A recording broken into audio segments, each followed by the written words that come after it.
Abra sua Bíblia. Obrigado. Em Mateus capítulo 27. A gente tem orado e tem meditado nos 7 brados de Jesus na cruz. E hoje a gente vai conversar sobre o 4º brado de Jesus. Jesus na cruz falou 7 vezes, num período de 6 horas.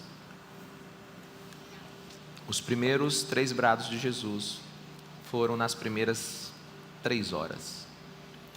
Agora, passa-se 3 horas de grande escuridão. E depois de 3 horas de escuridão, Jesus fala o seu 4º brado. E tem muitos mistérios nessas 3 horas de escuridão.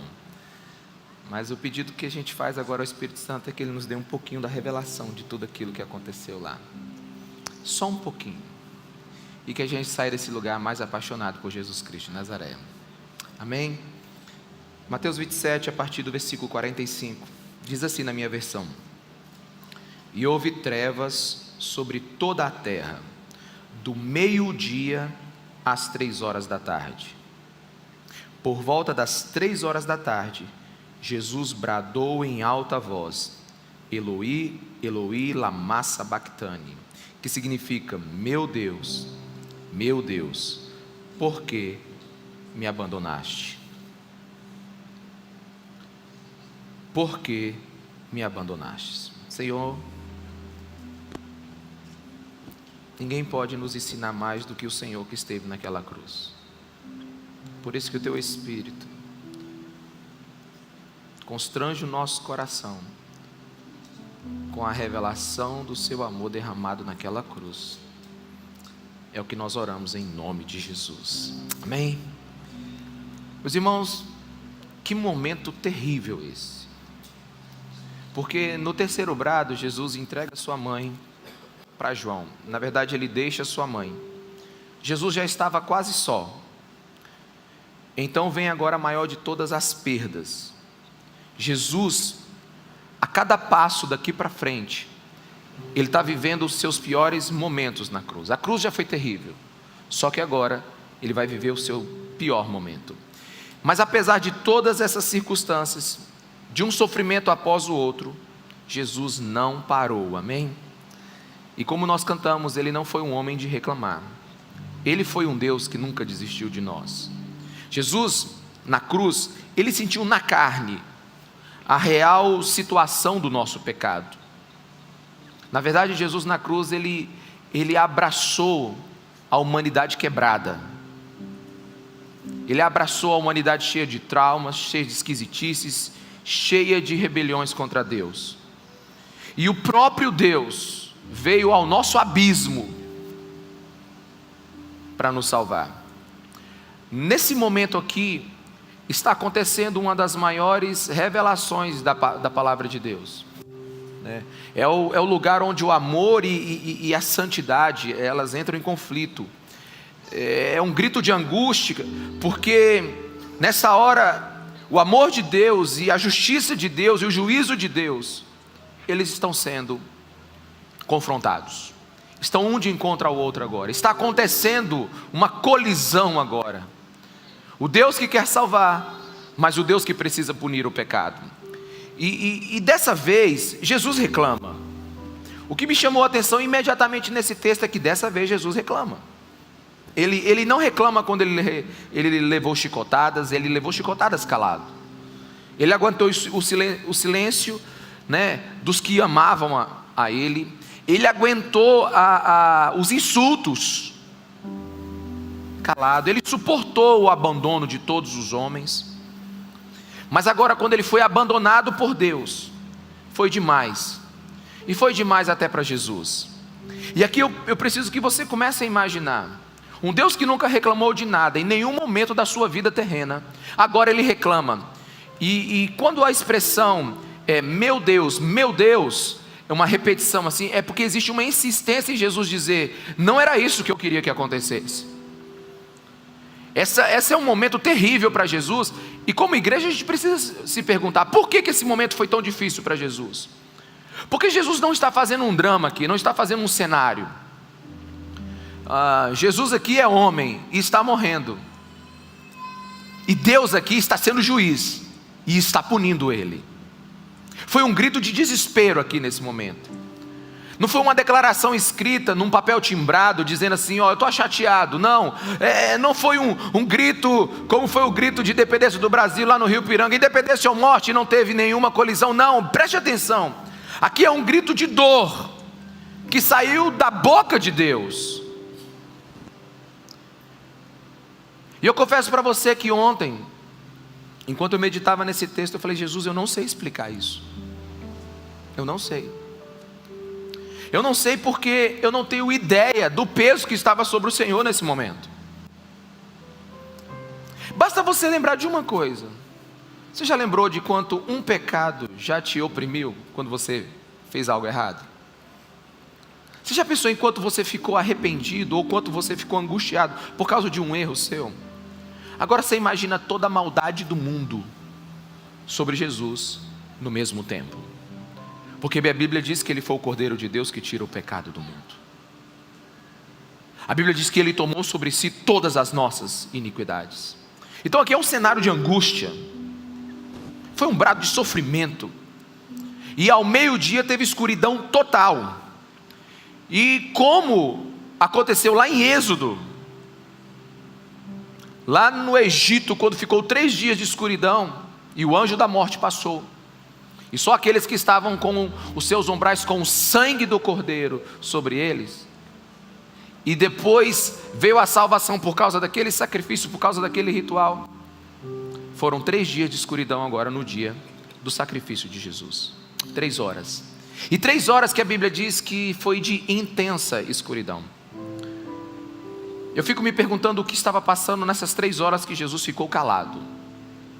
Porque escureceu ao meio-dia e durante 3 horas ele estava sendo julgado por Deus. E que Jesus nos permita aprender o que está aos pés da cruz aqui. Eu tenho inúmeras perguntas. Eu fiz inúmeras perguntas enquanto eu meditava nesse texto. Quando você analisa a questão do sofrimento de Jesus, uma coisa que você pode pensar erroneamente, será que o Pai não o amava? Será que Deus não o amava? Porque rapidamente olhando a gente vê Jesus morrendo na cruz. E a gente vê um Jesus bom, morrendo por todos nós. E às vezes a gente vê um Deus como se estivesse assim relutante em fazer algo em relação à humanidade. E então ele despeja sua ira sobre Jesus como se fosse assim, não tem outro jeito. Parece que Deus concorda, mas com má vontade. Jesus é o bom e Deus agora está o punindo. Mas meus irmãos, isso foi profetizado. Há centenas de anos antes, Isaías capítulo 53, versículo 10. Diz que Deus iria esmagá-lo e fazê-lo sofrer. Na verdade, antes mesmo da fundação do mundo, Pai e Filho já sabiam que essa situação ia acontecer. Aqui a gente não pode errar nessa declaração. Deus é amoroso, Jesus é amoroso. E toda a obra salvadora foi um consenso entre a Trindade. Na verdade, tudo foi feito por amor. Como diz João 3,16, Deus amou o mundo de tal maneira que deu seu Filho unigênito, para todo aquele que nele crê não pereça, mas tenha vida eterna. Deus amou o mundo e por isso que a cruz aconteceu. Jesus não convenceu um Deus colérico a nos salvar, não. Eles não agiram de forma independente. Era uma detestável necessidade. O salário do pecado é a morte, então precisava alguém morrer. O pai não convenceu o filho de morrer e nem o filho convenceu o pai de deixar ele vir. Ambos concordaram desde o início. Era um sofrimento mútuo. Havia um acordo desde a eternidade. Quantos me entendem? Diga amém. Todo o grito de Jesus, ele sabia que um dia gritaria. Ele só não sabia que doeria tanto. Outra pergunta que eu fiz é: por que se fez noite, dia? Por que você fez noite ao meio-dia? Bem, eu gosto muito de alguns teólogos que eles são um pouco mais criativos, sentimentais até. E ele diz assim: é simples, porque todo o pecado da humanidade estava naquele momento ali sendo julgado. Porque todos os que já morreram pecaram, todos os que estão vivos estão pecando, e todos ainda que vão nascer pecarão. E Jesus estava morrendo pelo passado, pelo presente e pelo futuro. Jesus estava abrindo um caminho de salvação para todos aqueles que acreditarem que Ele é o Senhor e Salvador. A luz só retornou após o Cordeiro de Deus estar morto. Naquele momento, Jesus estava alterando o contexto da humanidade. E se ficou escuro, o que já é estranho, mais estranho ainda é o mistério da pergunta: Deus, por que o Senhor me abandonou? Antes, Jesus afirmou que seu Pai nunca o deixaria só. Quantos se lembram? Tu és o meu filho amado em quem eu tanto prazer. Você só faz aquilo que me vê fazendo. Eles viviam uma dupla. No jardim do Getsemane, Deus o ajudou a suportar aquele momento de oração, de intercessão. No jardim, Jesus foi tentado deixar Deus. No jardim foi Jesus que foi tentado deixar o Pai. Mas pelo poder do Espírito, Ele resistiu a essa tentação. Passa de mim esse cálice, mas seja feita a tua vontade. Olha, eu queria muito não passar por isso, porque na oração Jesus começou a perceber o que Ele viveria como homem naquela cruz. Quantos me entendem? Diga amém. No jardim, Jesus teve a tentação de deixar o Pai, mas agora na cruz o Pai abandona o Filho. E se abandona, por que abandona? E se abandona, por que Jesus foi abandonado? O que significa esse abandono de Deus? O que significa ser abandonado por Deus? Esses dias eu estava lendo uma postagem de um teólogo. Ele disse assim: se o mundo está difícil, imagina se Deus não fosse amor. Se o mundo está difícil, imagina se Deus não fosse amor. Se o mundo está difícil, imagina sem Deus. Se as coisas estão complicadas, imagina sem a ação do Espírito Santo de Deus sobre nós. Aqui Jesus sofreu os tormentos de alguém sem a presença amorosa da graça de Deus. E aqui Jesus ele foi abandonado na totalidade pelo favor de Deus. A ocultação da face de Deus era um golpe tão amargo para Jesus que esse foi o pior cálice de tristeza. Muitos pensam que quando Jesus disse assim, passa de mim esse cálice, as pessoas estavam, elas miram muito no sofrimento corporal de Jesus, as pancadas, sabe, o azorrague cortando a sua pele, o escárnio naquela hora da cruz, carregar a cruz, ser fincado numa cruz. Não, mas Jesus nunca falou disso, porque se Jesus reclamasse da dor, Jesus seria inferior ao mártir, porque alguns mártires do cristianismo, eles foram voluntariamente para a morte. Quantos me entendem? Diga amém. Alguns mártires do cristianismo desejaram a morte. Policarpo de Esmirna, por exemplo, tentaram fazer de tudo para que ele negasse Jesus. Ele terminou a sua vida cantando. E as pessoas diziam: como é que pode? Ele está pegando fogo. E outros que foram cortados ao meio, e não eram cortados assim, eram cortados de baixo para cima, terminavam seus dias adorando.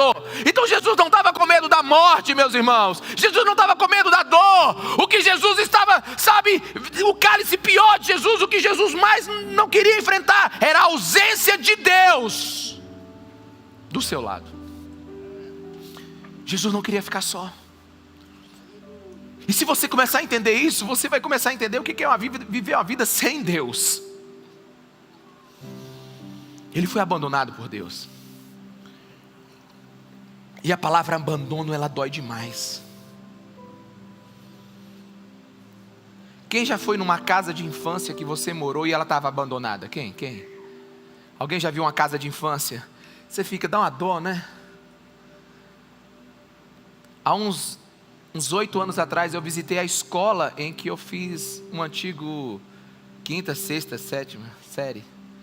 E eu andei por aquela escola inteira lá em Açailândia.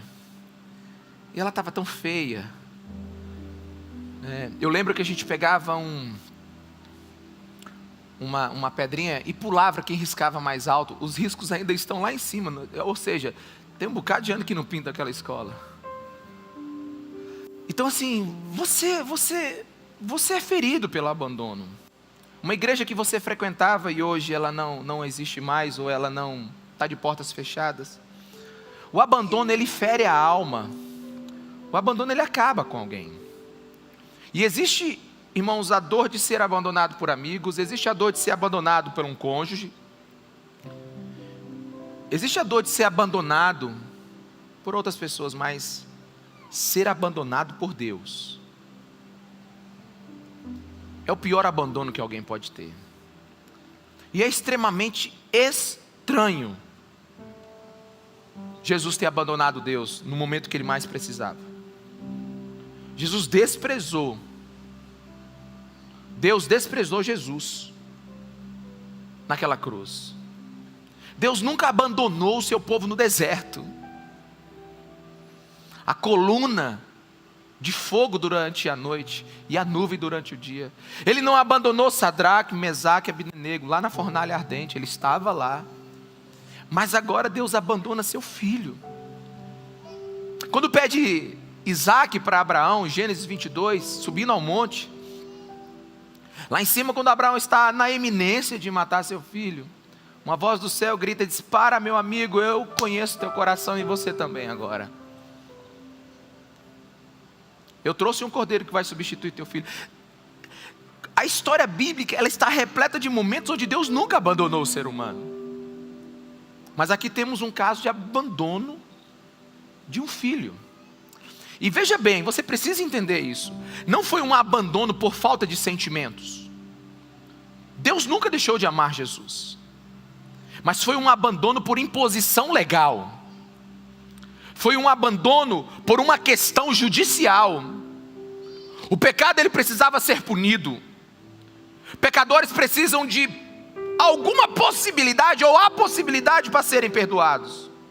Jesus nunca reclamou do sofrimento, mas ele se desesperou em passar pelo sofrimento sem Deus. Quantos me entendem? E deixa eu te falar uma coisa. Nós não nascemos para não sofrer.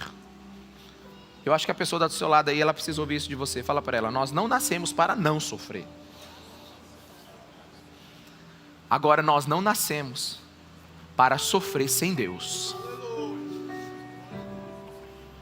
Então Deus, Ele em algumas circunstâncias vai permitir o sofrimento na sua vida. Porque é pelo sofrimento que você vai alcançar o mais alto grau de devoção. É pelo sofrimento que você vai chegar em algum lugar que você não chegaria sem Ele. Deixa eu te falar, até o sofrimento Deus transforma em glória. Mas deixa eu te falar, você não nasceu para não sofrer, mas você não nasceu para sofrer sozinho.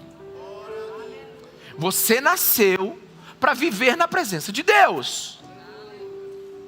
A gente não pode sofrer sem a face brilhante da presença de Deus em nossas vidas. A gente não pode sofrer, a gente não pode passar pelas circunstâncias sem o Espírito Santo de Deus em nossos corações. Precisamos do consolo e da força dele.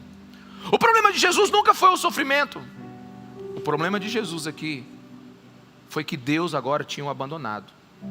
E essa talvez seja uma das frases que eu mais guardo no meu interior, e eu medito nela muito. Um Deus que sofre. Um Deus que sofre. Deus não sofre.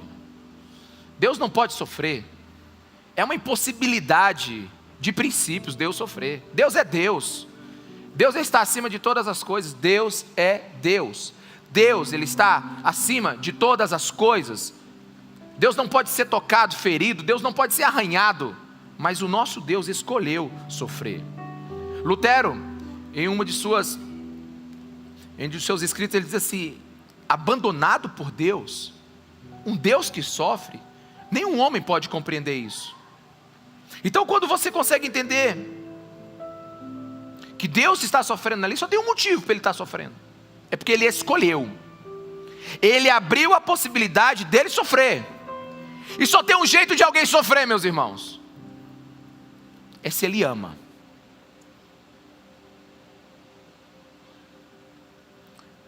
Só sofre quem ama. Ou sofre porque ama a si mesmo, ou sofre porque ama outra pessoa. Mas só sofre quem ama. E uma das características para eu acreditar no amor de Deus é o sofrimento de Deus. Porque se Deus não sofresse, eu não acreditaria que Ele me amava. Porque o amor sempre custa algo. E a gente precisa retornar a esse lugar de cruz para saber que a nossa vida com Jesus, ela não é um ritual de leis e obrigação. Ela é um coração que ama o que Jesus Cristo fez naquela cruz. É por isso que a gente tem que descascar essa religião dentro de nós e achar que a gente tem que vir para a igreja, que a gente tem que adorar, que a gente tem que fazer uma coisa. Você não tem que fazer nada se você não faz de todo o seu coração. É uma desonra você estar casado com alguém sem amá-lo. É uma desonra eu dar um beijo na minha esposa só para querer sexo. É uma desonra eu dizer que ela é uma boa esposa porque faz uma boa comida. É uma desonra eu chegar assim, nossa, meu marido é tão bom, ele paga as contas. É uma desonra. A gente não está com alguém pelo aquilo que ele pode nos dar. Nós estamos com alguém por causa do nosso coração que foi entregue àquela pessoa. E o primeiro coração entregue na eternidade foi o de Deus para nós. Karl Barth, que é um teólogo alemão, ele disse assim: Deus só é Deus porque é Deus do ser humano. Deus só é Deus porque é Deus do ser humano. Você fala assim, mas como é que esse cara pode dizer que Deus só é Deus se Ele nos ama? Ou se é Deus só porque é Deus do ser humano? Porque é isso mesmo. Você não conheceria Deus se Ele não te amasse. Você não saberia da existência de Deus se Ele não te amasse. Na verdade, Deus te criou para se revelar a você. Você não nasceu para viver nessa terra. Você não nasceu para achar isso aqui bom. Você não nasceu para... Aqui não é o nosso lar. Nós temos um baita de um tropeço em Gênesis capítulo 3. Mas nós somos criados para Deus. Bonhoeffer, um pastor que morreu no campo de concentração nazista, ele disse: somente Deus que pode sofrer é o Deus que pode amar, é o Deus que pode ajudar.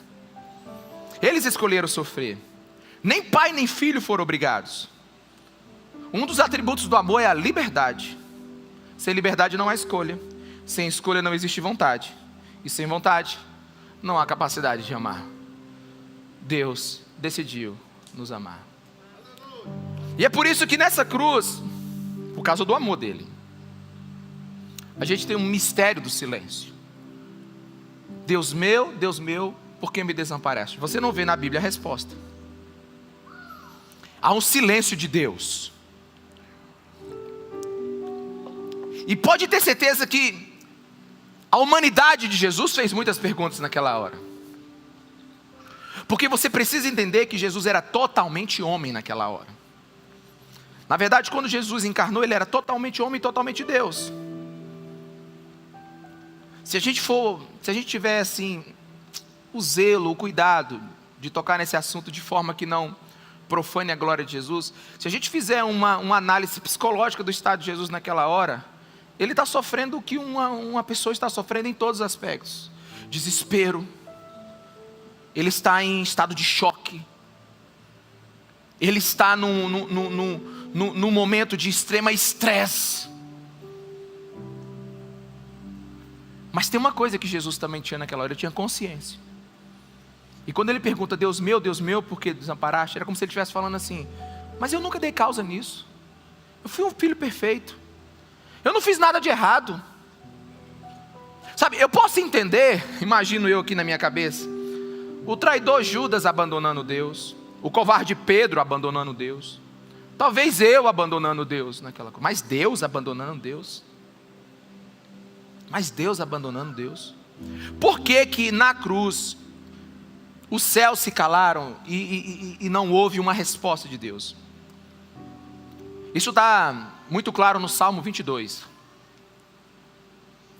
No Salmo 22, diz assim: meu Deus, por que me desamparaste, me abandonaste?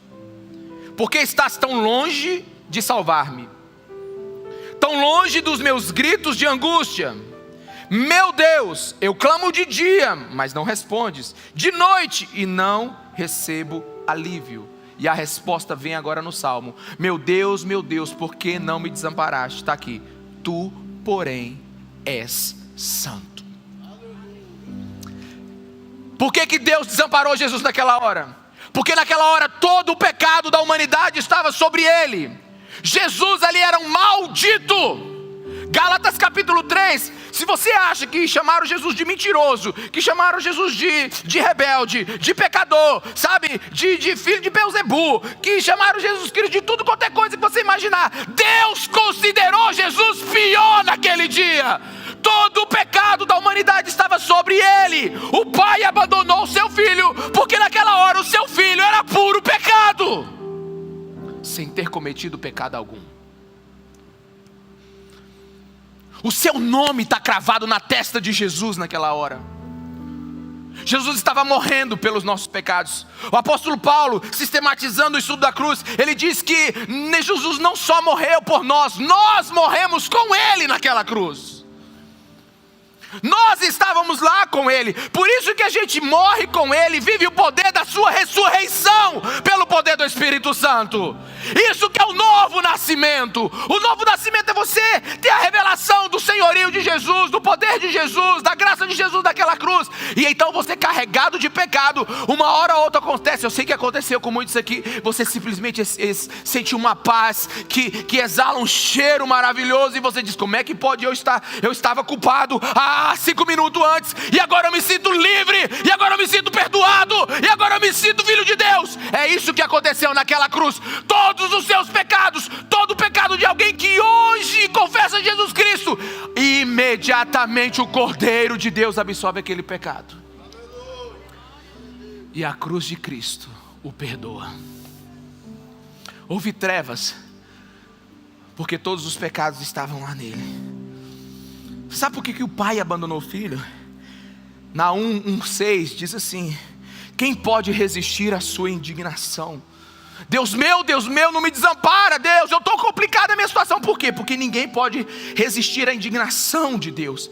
Quem pode suportar e despertar a sua ira? O seu furor se derrama como fogo, e as rochas se despedaçam diante dele. Sabe, Jesus aqui estava experimentando o pior momento da sua vida. E aí a gente tem que voltar ao básico da vida cristã. Por que o evangelho é importante? Sabe por quê? Porque ele te livrou desse momento com Deus.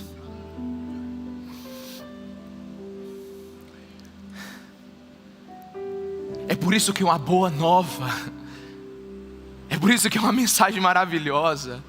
Tem tanta gente querendo ouvir tanta coisa, e a melhor mensagem que existe é as boas novas do Evangelho. Como pode um Deus santo permitir pecadores lá no seu reino? Como é que pode um ladrão agora estar no paraíso? Hoje mesmo estarás comigo no paraíso. Sabe por quê? Porque ele tomou sobre si todos os nossos pecados. Meus irmãos, isso é a vida cristã. É a liberdade que Deus nos dá. Chegou a hora da igreja fazer as perguntas certas, para obter as respostas que importam. Por que a cruz é importante? Por que a Bíblia é um livro de um só assunto? Por que o pecado mata? Por que o diabo destrói? Por que é Deus que nos dá vida? Por que Deus abandonou Jesus? Porque Ele é santo. A palavra santidade, ela é uma palavra na hebraica chamada kadosh, separado, pureza, glória, inigualável. A santidade tem suas exigências. A ira do pai ardeu sobre o filho. Foi um acerto de contas. pecados indescritíveis, estavam sendo, contados como se Jesus tivesse feito. Jesus estava agora enfrentando a santidade e a justiça infinita de Deus. Quando a gente pensa e medita por que Deus abandonou Jesus Cristo naquela cruz, aí a gente realmente entra no Santo dos Santos. A gente começa a entender muito do coração de Deus. E outra coisa, deixa eu te falar aqui, presta atenção, não esqueça nunca o que eu vou te dizer. Sabe por que Deus desamparou Jesus Cristo naquela cruz? É que essas palavras mostram o terror e a inflexível justiça de Deus em relação ao pecado. Você entendeu? O filho foi abandonado pelo pai, porque Deus é santo, inflexível, quando o assunto é ser justo. A igreja precisa retornar ao temor ao Senhor. A inflexibilidade da justiça de Deus não permite você fazer o que você quer. Ou você se rende, ou você vai ter um acerto de contas. Talvez a pergunta que prossegue depois dessa é que por que somente Jesus poderia suportar essa ira? Por que somente Ele poderia viver assim? Os homens consideram Jesus um pecador. Gálatas 3,13. A Bíblia diz que ele foi maldito, completamente maldito. E nós estamos aqui diante de um julgamento de Deus sobre o pecado. E para haver a substituição, o perdão dos nossos pecados, alguém precisava passar no crivo de Deus. Qualquer juiz julga segundo as provas que são descobertas. Qualquer juiz julga segundo a materialidade, ou seja, aquilo que é visto. Mas o julgamento de Deus, ele não tem limites. O mais puritano de todos os homens teria vergonha dos seus pensamentos. Quantos estão me entendendo? Diga amém. Deus exigiu de Jesus perfeição. Entenda uma coisa aqui. Só Jesus poderia ser o Cordeiro perfeito de Deus. Porque Deus não julgou os comportamentos de Jesus apenas. Deus julgou os pensamentos de Jesus. E Deus ainda julgou as motivações de Jesus. Jesus viveu 33 anos. E Ele passou com nota 10 no assunto santidade. Nós estamos orando por essas crianças aqui. Deixa eu te falar, por mais que elas sejam lindas, por mais que elas sejam maravilhosas, elas só precisam de um prazo para começarem a pecar. Quantos me entendem? Diga amém. Porque a semente da maldade está em nosso coração. A gente pode até não fazer, mas pensa. A gente pode até fazer o bem, mas com alguma intencionalidade oculta. Ou seja, quando naquela cruz o crivo de Deus passou para Jesus, Ele foi até o âmago do ser de Jesus e falou: Ele precisa ser completamente santo. Desde a sua infância até a sua idade adulta, desde um olhar a um respirar, Ele não pode ter mácula alguma. Ele precisa ser um cordeiro perfeito. Jesus julgou a consciência. Deus julgou a consciência de Jesus. Jesus teve a sua consciência julgada. Meus irmãos, quem aqui permitiria uma conferência de pensamentos? Você chegasse aqui, sentasse numa cadeira e seus pensamentos passassem aqui nesse telão. Tem uns já até dizendo assim: Deus me livre, né? Mas é exatamente isso. Os textos bíblicos, eles são claros. Ninguém até aquele dia tinha passado no teste de Deus. Ninguém naquele dia. E como é que pode um homem ter responsabilidade de eliminar todas as injustiças da humanidade? Simples. Ele era perfeito. Todos os genocídios que aconteceram na humanidade, todas as guerras, os abusos sexuais, discriminações, mentiras, roubos, furtos, morte, assassinatos, rebeldia, qualquer coisa, tráfico de crianças, vingança, Pense nas piores atrocidades. Naquele dia estava sobre Jesus. E só tinha um jeito de haver a substituição. Era ele ser perfeito. Por isso que João Batista, em João capítulo 1, 29, diz assim: eis o Cordeiro de Deus que tira o pecado do mundo. Eis a esponja limpa, santa, branca, perfumada de Deus, que vai limpar o coração da humanidade. Tudo aconteceu nessa hora. Depois de tanto pecado, agora vem um homem que não pediu nada. Jesus não pediu nada. E quando eu penso nisso, eu não tenho como não me emocionar. Porque uma coisa é você sair de uma vida ruim para uma vida boa. Agora você ser rei e viver como miserável. Jesus saiu do trono da graça, do trono de Deus, e viveu uma vida miserável nessa terra. Primeiro ele nasceu numa família muito pobre. Depois perdeu seu pai. Foi o primogênito. Teve que cuidar da sua família. Ele podia ter herdado uma herança, sei lá, ter servos. Não, foi carpinteiro. E eu não sei se você consegue imaginar isso. Eu consigo. Aliás, é o fundamento da minha fé. Deus esperando 30 anos para entrar em cena. Já pensou isso?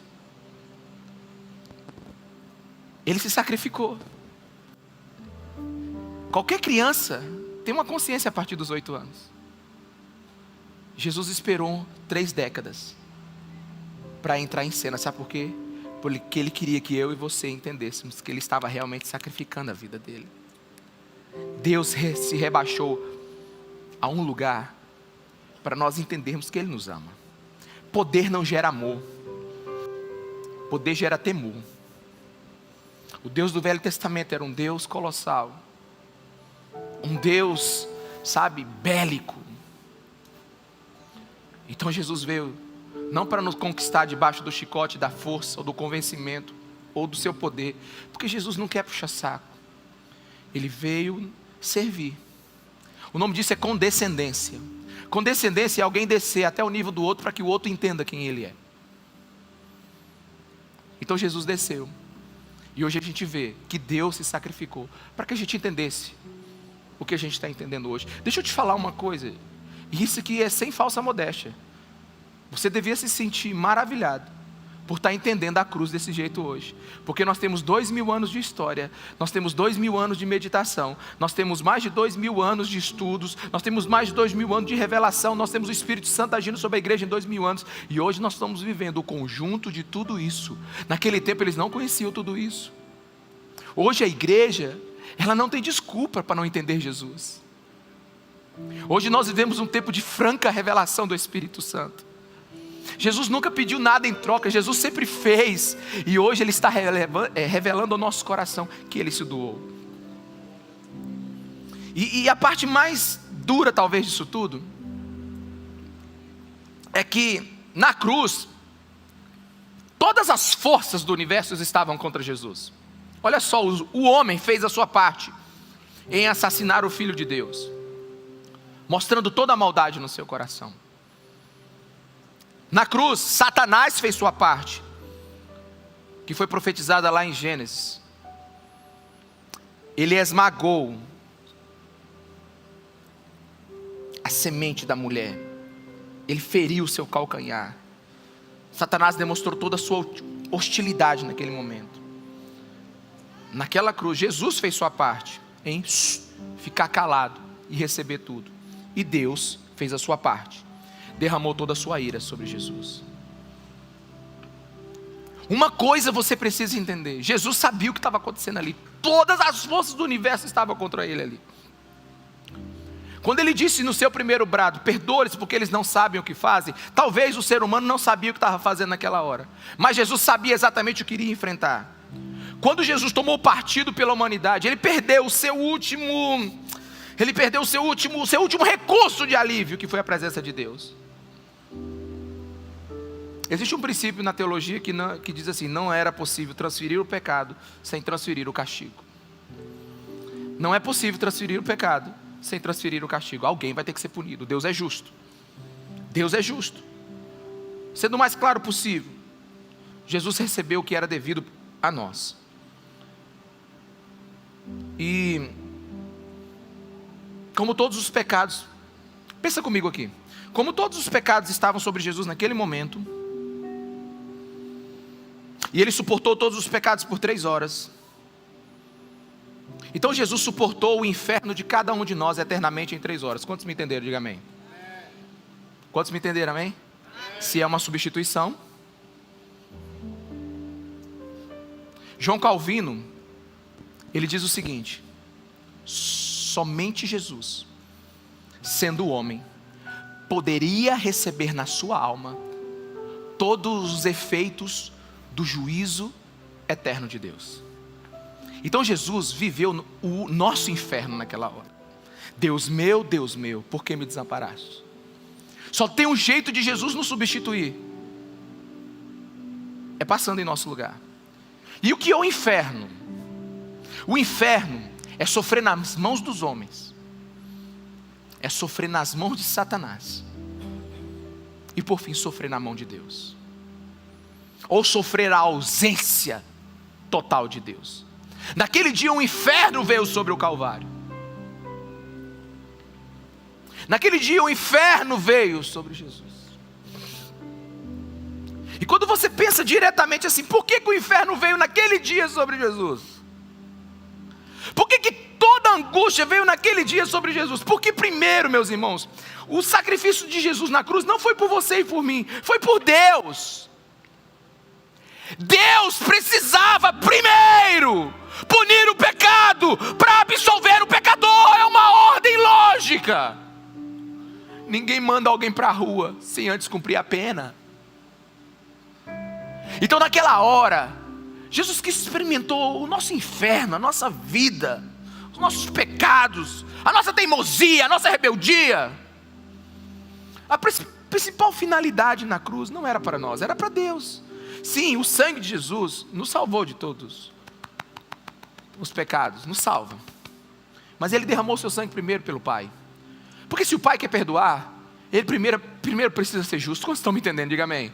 Se o Pai quer perdoar, se o Pai quer abraçar alguém, primeiro Ele precisa punir. Ninguém admitiria um Deus justo passando a mão por cima na cabeça de um pecador. Não alguém que pensa. Foi um sofrimento planejado. Foi a aplicação do castigo. Foi assumir a culpa. Ou Jesus assumia isso, ou nós. Ou seja, ou Deus aplicava o castigo, ou Ele assumia. Graças a Deus que Ele assumiu. Sem a cruz a gente teria uma ferida hoje que a gente não poderia fechá-la nunca. E com toda a reverência eu quero dizer isso. Obviamente você sabe que Jesus Cristo ressuscitou naquele dia. Mas foi um dia de luto para Deus. Amós 8:9 diz assim: naquele dia, declara o Senhor, o soberano, farei o sol se pôr ao meio-dia, e em plena luz do dia escurecerei a terra. Versículo 10, parte B de Amós 8. Farei daquele dia um dia de luto por um único filho. Na cruz, Jesus foi rejeitado por Deus, para que eu e você fôssemos aceitos. Um dia de luto para Deus nunca mais precisar se preocupar com o futuro daqueles que reconhecerem Jesus Cristo como Senhor e Salvador da vida deles. E você precisa entender que você não é bom o suficiente para viver tudo que Jesus tem para nós. Você não é bom o suficiente. O nome disso é graça. Graça é pecadores indignos recebendo o que não deveriam, por causa da pureza e da santidade de Jesus Cristo naquela cruz. E você sabe por que a graça não é uma injustiça? É porque alguém pagou o preço por ela. É só por isso. Pecado exige pagamento. Ou você acredita que Jesus pagou naquela cruz por você, ou você tem de pagar você mesmo. Mas a Bíblia diz que você não vai dar conta.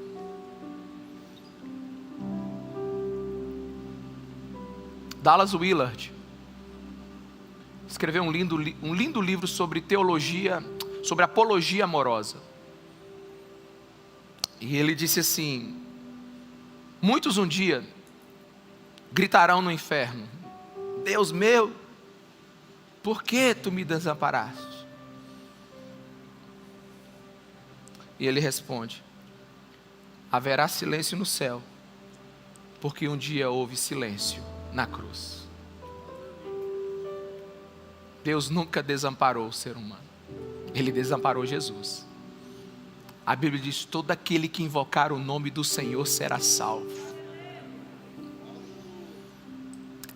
Agora deixa eu te falar algo que mais me assustou nisso tudo. Eu tinha terminado a mensagem e eu estava preparando o esboço para mandar para o Rafael. Aí me veio algo no meu coração que me assustou. Parece que vai contradizer tudo o que eu disse aqui, mas você vai entender. Deus não abandonou Jesus. Ele não estava ausente na cruz. Jesus não gritou para um Deus que não estava lá. Pelo contrário, Deus apareceu de um jeito que Jesus nunca tinha visto.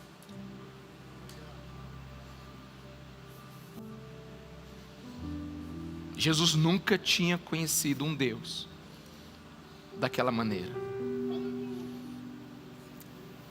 Não era o pai dele naquela hora. Não era o Deus de amor. Não era o Deus de graça.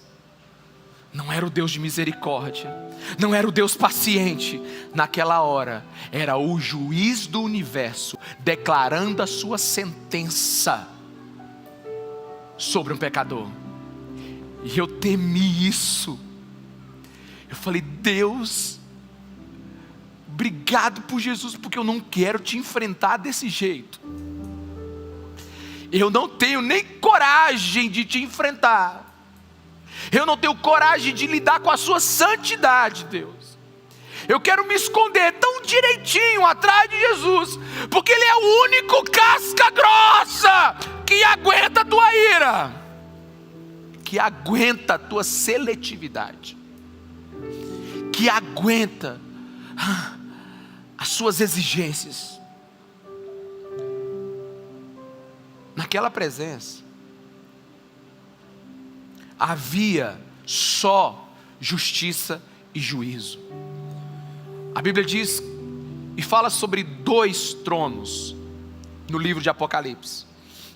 Logo no início do livro de Apocalipse, Apocalipse capítulo 4, fala que o trono está cheio de trovões, relâmpagos, arco-íris, que é a aliança que Deus fez com o homem.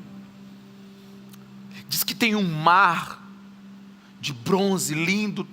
É uma descrição maravilhosa. Existe um trono em movimento. E toda essa simbologia do livro de Apocalipse, ela fala de quem Deus é.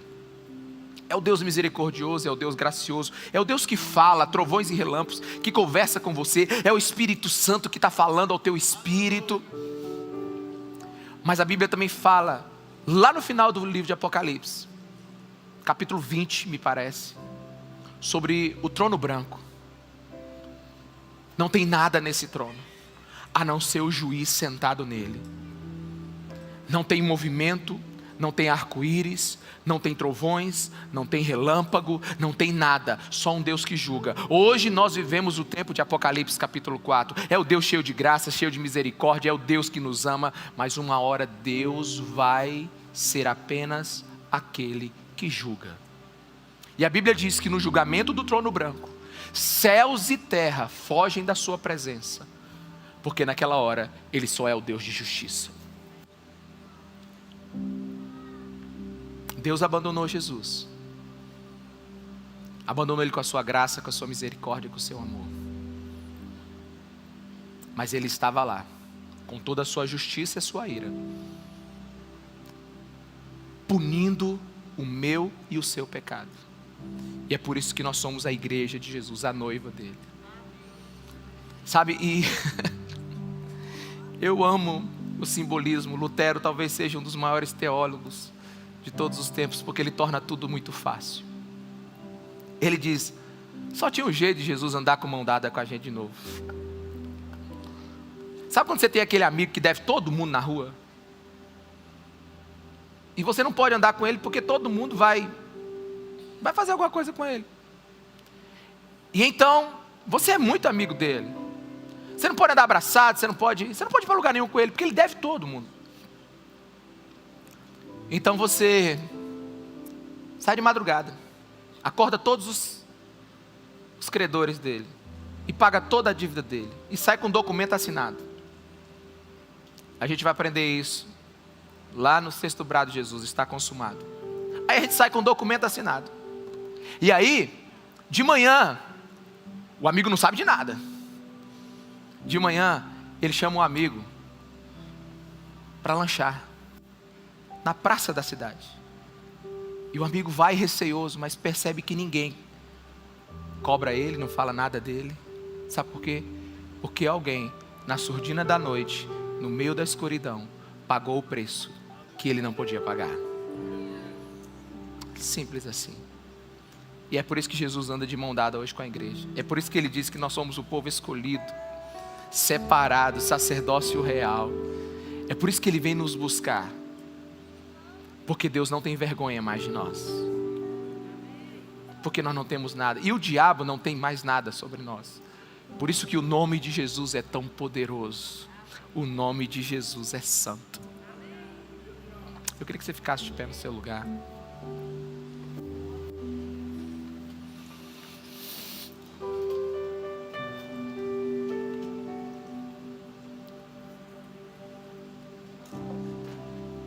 Diante da cruz, eu quero tirar um erro na sua teologia, no seu coração hoje, nessa manhã. Muitos entendem que não vamos ser condenados. É o que eles chamam de salvação universal de Jesus. Porque ele morreu naquela cruz, todos os homens estão perdoados. Mas não é isso que Jesus diz. João 12:47, Jesus diz assim: se alguém ouve as minhas palavras e não lhes obedece, eu não o julgo. Presta atenção nisso. Eu não julgo quem me desobedece.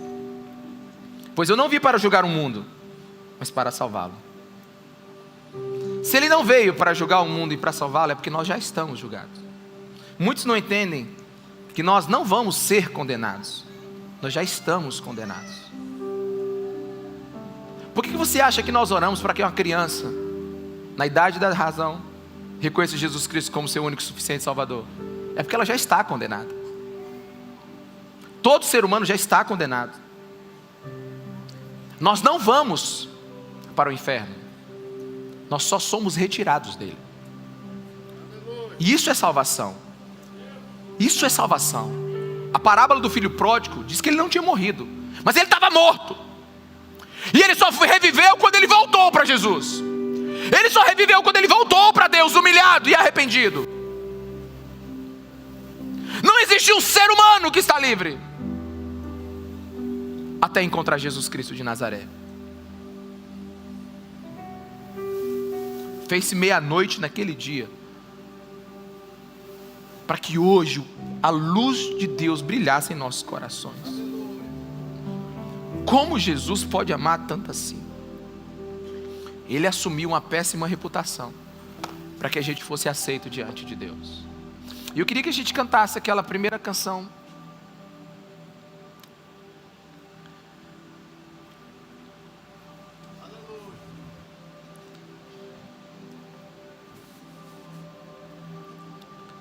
Feche seus olhos, igreja.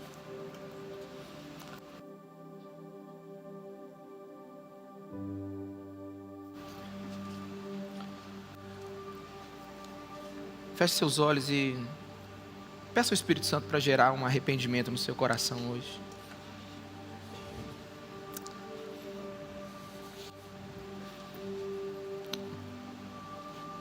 O que eu sinto no meu espírito é Deus fundamentando a palavra dele em nós. É preparando um caminho de arrependimento e de adoração. Adoração, ela não é uma ação. Adoração é uma reação. A gente não cria adoração na igreja. A gente reproduz aquilo que a gente vê de Jesus e declara com a nossa boca.